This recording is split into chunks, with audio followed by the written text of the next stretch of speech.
Okey, Assalamualaikum warahmatullahi wabarakatuh. Ada berita panas, berita panas. Silakan bang. Ya, Datuk, kawan saya berhantar Ya. satu keratan headlines dan linknya saya belum dapat lagi, mengatakan bahawa Tun Mahathir mengeluarkan satu kenyataan bahawasanya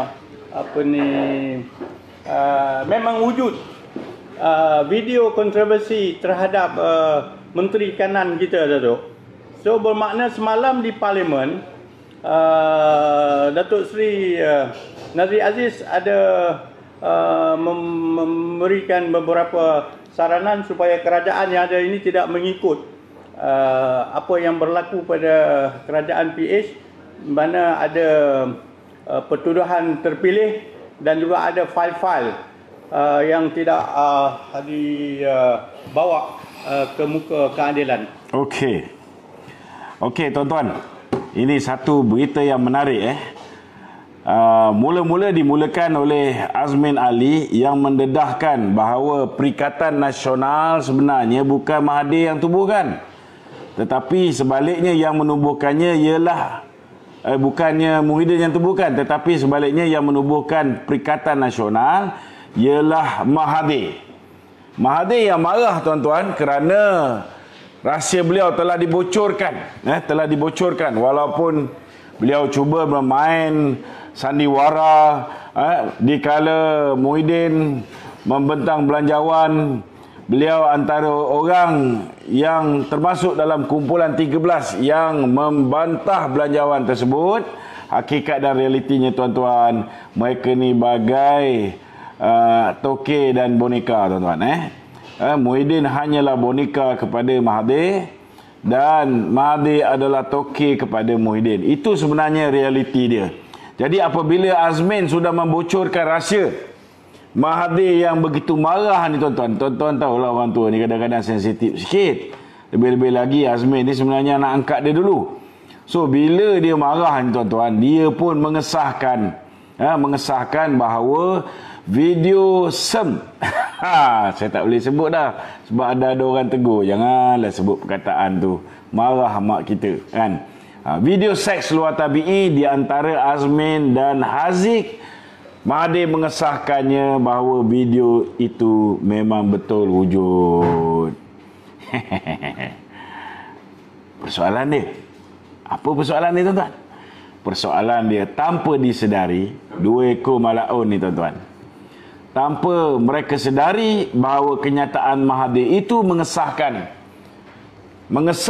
kenyataan Yang Berhormat Datuk Seri Nazri Aziz dalam Parlimen hari semalam yang mengatakan bahawa wujudnya selective prosecution ataupun pendakwaan terpilih yang melibatkan Menteri Kanan. Saya nak beritahu dengan tuan-tuan bahawa hari ini yang melindungi Azmin Ali ialah Muhyiddin Yassin. Tetapi sebelum ini selama 22 bulan, tuan-tuan, apabila saya membuat laporan polis pada 11 hari bulan Jun tahun 2019 sehinggalah 1 Mac tahun 2020, orang yang melindungi Azmin yang telah tidak meneruskan proses pendakwaan ke atas Azmin, walaupun Haziq pasangan Azmin telah pun membuat akuan bahawa beliau adalah pasangan Azmin di dalam video tersebut. Orang ini tidak lain tidak bukan, tuan-tuan, ialah Tun Dr. Mahathir sendiri. Jadi dengan pengesahan yang dibuat oleh Mahathir hari ini, Mahathir begitu juga dengan Muhyiddin boleh didakwa di mahkamah, tuan-tuan, kerana melindungi seorang penjenayah. Macam mana penjenayah ni? Ahli-ahli parlimen kita masih lagi nak benarkan beliau memerintah sedangkan beliau sudah pun kehilangan majoriti di parlimen. Saya nak beritahu dengan saudara, mungkin orang yang tak tahu tentang kes ini, saya nak beritahu apa yang berlaku pada hari 11 hari bulan Mei, 11 Mei, saudara, pada tahun 2019. Bulan puasa ni tuan-tuan, bulan puasa. Mengambil keberkatan bulan puasa ni, sekitar jam 1 hingga 2 pagi, Azmin Ali ketika itu berada di dalam sebuah hotel di Hotel 4 Point Sandakan. Di Hotel 4 Point Sandakan. Kemudian seorang lelaki yang bernama Haziq telah masuk menggunakan apa dipanggil ni, hoodie dengan baju belang-belang, telah masuk ke dalam bilik Azmin dan berlakunya peristiwa apa yang dipanggil elephant fight elephant. Selama 45 minit. 45 minit tuan-tuan. Pertembungan di antara Azmin dan juga Haziq berlaku selama 45 minit dengan kerja kuat yang dilakukan oleh Haziq selama 20 minit, namun gagal untuk membuat Azmin ini detail ini detail. Jadi saudara, persoalan yang kita nak bangkitkan, nombor satu, apabila saya membuat laporan polis tuan-tuan, sebulan selepas itu, ketika video itu dihantar kepada saya melalui satu grup yang dipanggil Jamuan Raya Azmin Ali. Saya dimasukkan dalam grup tersebut dan satu video telah diupload dalam grup tersebut mengandungi rakaman perbuatan terkutuk Azmin dan Haziq. Dan apabila saya membuat laporan ini tuan-tuan, saya di lock up satu malam. Bukan setakat di lock up satu malam, saudara, Facebook telah pun disable akaun saya, Lokman Nur bin Adam. Sehingga hari ini disable. Walaupun follower saya dah beratus ribu tuan-tuan, tetapi Facebook telah disable akaun saya. Pada hari yang sama, Instagram juga telah disable akaun Lokman Nur bin Adam, akaun saya. Dan keesokan harinya, saya punya akaun YouTube juga telah pun di-delete. Hilang begitu saja tuan-tuan. Okey. Ini kehebatan Azmin Ali yang hari ini masih terserlah bila mana saya mendedahkan tentang Zeti yang terlibat dalam konspirasi untuk menjatuhkan Datuk Seri Najib, yang membantu Jolo membawa masuk duit daripada luar. Saudara, akhirnya baru-baru ini mereka telah disable satu akaun Facebook saya, Lokman Adam, tapi disebabkan akaun itu menjadi admin kepada Lokman Nur Adam, mereka ingat saya tidak boleh pakai lagi akaun Lokman Nur Adam ni. Tetapi sebaliknya tuan-tuan, saya ada backup admin iaitu Lokman Nur Adam. So saya masih boleh guna page Lokman Nur Adam. Tetapi bila saya masih boleh live, mereka release balik Lokman Adam punya FB boleh pakai. Selepas itu mereka godam dan akhirnya mereka berjaya mengambil alih tuan-tuan. Menggunakan tipu muslihat, menggunakan hackers, akhirnya mereka berjaya mengambil alih page Lokman Adam yang hari ini sudah menjadi page yang menayangkan tentang gambar-gambar seks. Tidak ada sebarang posting, tetapi sengaja dipost di ruang status saya, dan mereka dah remove saya sebagai admin. Saya nak padam tak boleh, saya nak post tak boleh, saya nak live menggunakan akaun tersebut pun tak boleh. Dikawal sepenuhnya oleh geng-geng Azmin dan Barwa-Barwa ini tuan-tuan. Cuma hari ini saya nak beritahu dengan saudara. Pertama sekali bukti yang kita ada jelas ialah bukti video yang dirakam sendiri oleh Haziq. Daripada satu surat pengakuan, pihak Haziq mengaku kepada pihak polis Jabatan Siasatan Jenayah Terkelas Bukit Aman. Haziq mengaku bahawa beliau telah menerima satu bentuk macam power bank, macam power bank, di mana power bank ini ada alat merakam video. Beliaulah yang telah meletakkan alat ini di dalam bilik Azmin, diletakkannya di atas televisyen berdekatan dengan katil yang menyebabkan video di antara Azmin dan Haziq dapat dilihat dengan sangat jelas. Boleh dilihat oleh 32 juta rakyat Malaysia kecuali Ketua Polis Negara Hamid Badu. Dia seorang je tuan-tuan yang tak nampak, yang lain boleh nampak dengan jelas. Okey. Ini pertama, ada video. Dan sebelum ini saya hanya mengantar rakaman video yang bukan asli. Maknanya video tersebut diupload ke dalam WhatsApp. Bila saya ekstrak daripada WhatsApp, ianya bukan video yang asli. Namun ianya cukup untuk digunakan oleh pakar forensik daripada Indonesia, pakar forensik daripada Birmingham, United Kingdom, untuk mengesahkan bahawa si pelaku di dalam gambar tersebut sama seperti gambar Azmin Ali yang kita berikan, sama seperti gambar Haziq yang kita berikan. Maknanya, tuan-tuan, kesahihan video tersebut sudah pun disahkan oleh pakar-pakar forensik video. Tetapi, saudara, sebelum jatuhnya kerajaan Pakatan Harapan 1.0 dan naiknya kerajaan Pakatan Harapan 2.0 alias Perikatan Nasional, saudara, satu pihak telah pun menghantar alat perakam beserta dengan video yang dirakam di dalam alat tersebut, diberikan kepada pihak polis, ditinggalkan di restoran Rebung berhampiran dengan Ibu Pejabat Polis Bukit Aman, dan pihak Jabatan Siasatan Jenayah mengesahkan telah menerima rakaman asal, video asal dan alat perakam asal. Persoalan dia, kenapa sehingga hari ini tidak ada pendakwaan ke atas Azmin?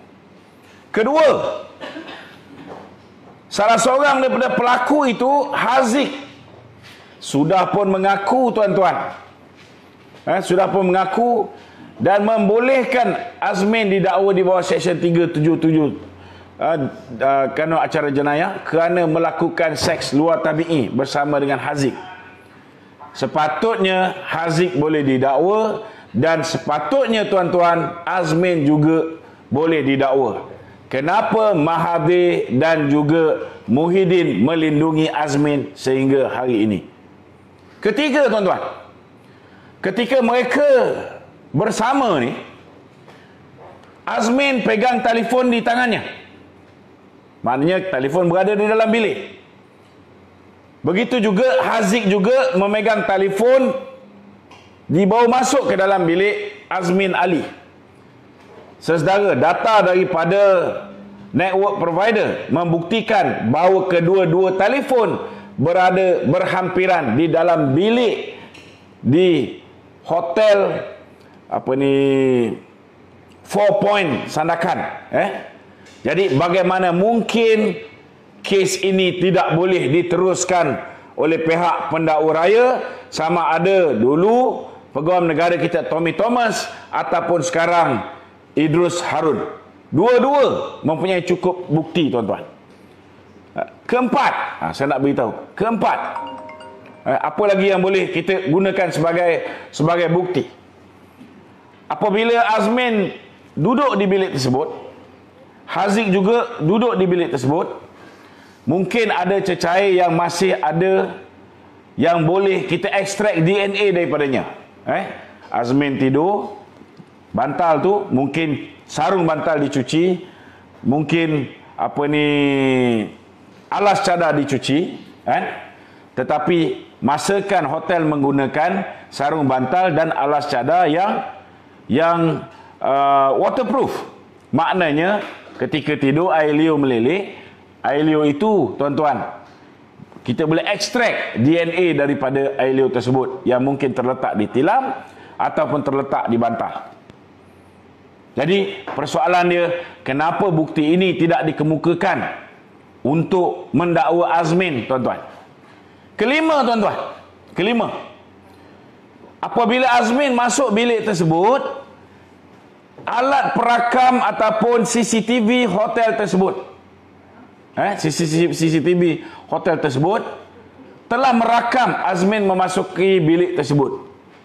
Begitu juga dengan Haziq. Apabila Haziq memasuki bilik tersebut, saudara, perbuatan memasuki hotel tersebut, bilik tersebut, duduk di dalam sana selama 45 minit, ianya dirakam penuh oleh CCTV hotel.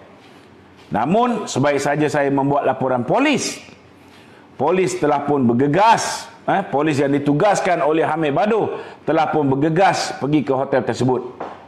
Dan tiba-tiba apabila setiausaha politik kepada Anwar Ibrahim keluar daripada tahanan, beliau memberitahu bahawa pihak polis memberitahu beliau bahawa rakaman CCTV hotel tersebut telah hilang. Macam mana telah hilang, tuan-tuan? Sedangkan tak ada orang lain boleh ambil CCTV ini kecuali pihak polis di bawah jagaan Hamid Badu. Jadi saudara, dengan 5 bukti ini, hari ini telah jelas bahawa Muhyiddin Yassin dan Mahathir Mohamad telah melakukan kesalahan jenayah melindungi seorang penjenayah. Bukan setakat itu, telah mengangkat penjenayah ini sebagai Menteri Kanan, tuan-tuan. Hari ini Muhyiddin, tuan-tuan, telah mengangkat penjenayah seks luar tabi ini sebagai Timbalan Perdana Menteri. Cuma tak disebut nama Timbalan Perdana Menteri, tetapi Menteri Kanan 1. Itu sebabnya saudara, saya merayu kepada sahabat-sahabat ahli parlimen daripada Barisan Nasional, memandangkan hari ini telah jelas lagi bersuluh bahawa tuntutan kita demi rakyat yang meminta supaya KWSP dibenarkan kepada semua pencarum mengeluarkan maksimum RM10,000. Tapi hari ini mereka dah kencing. Tidak seperti mana yang Zafrul katakan 8.2 juta yang akan menikmati.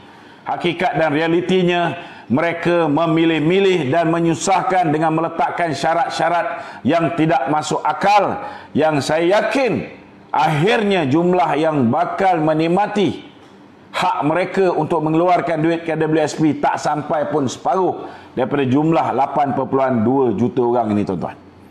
Kedua, mereka juga menipu dengan mengatakan bahawa mereka akan memberikan 6 bulan moratorium kepada semua. Rupa-rupanya, tuan-tuan, walaupun Zafrul membuat pengumuman pada 26 hari bulan November, saudara, tetapi hakikat dan realitinya, mereka yang boleh menikmati moratorium ini hanya boleh menikmati moratorium bagi bulan Disember, sekiranya mereka belum memohon. Kena mohon backdated. Siapa yang dengar apa yang diungkapkan oleh Zafrul 26 hari bulan, mereka kena mohon moratorium 2 bulan yang lalu. Inilah kebahlulan kerajaan PH 2.0 ni, tuan-tuan. Kalau tak mohon 2 bulan yang lalu, maka kalau dia mohon dan diluluskan untuk mendapatkan moratorium, mereka hanya boleh mendapat moratorium untuk bulan Disember sahaja. Disember sahaja. Jadi itu sebabnya, saudara, dah tak ada pilihan bagi rakan-rakan MP-MP Barisan Nasional. Tolong bulatkan tekad anda, kuatkan semangat anda. Pastikan bajet 2021 ini akan ditolak dalam siri pengundian yang mendatang. Sekian, Assalamualaikum warahmatullahi wabarakatuh.